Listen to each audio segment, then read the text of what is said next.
চায় না, যতই দেখাবো তোমাকে খালি ঘুমায়।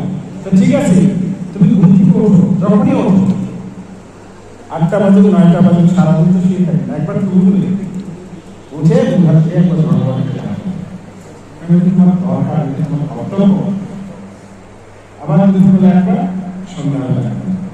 এই কাজটি যদি আমরা এখন থেকে করি তাহলে আমাদের মঙ্গল হবে। 3বার, এই যে 3বার সন্ধ্যা করবো, এটা কি কঠিন কাজ?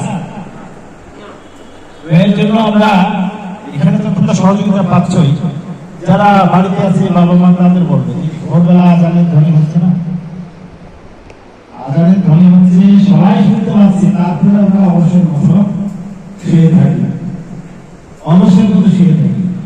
এই আমাদের ওরাকে ডাকবে, আমার দরকার নেই।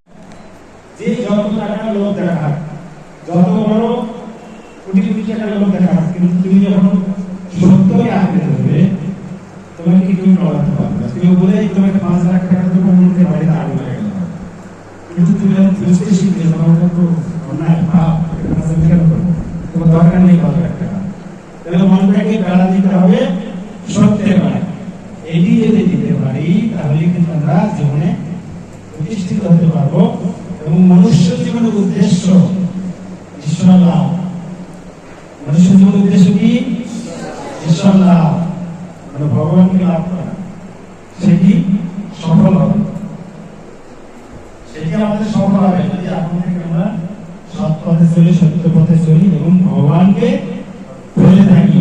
সেই জন্য হলো আমাদের নিত্য কর্ম, প্রতিদিন 3 বেলা ভগবানকে ডাকা। এই কাজটা আমাদের অবশ্যই করতে হবে, তাই না? তো এই কাজগুলো আমাদের করতে হবে, প্রতিদিন কৃষ্ণতা প্রার্থনা করতে হবে, সকাল দুপুর সন্ধ্যা।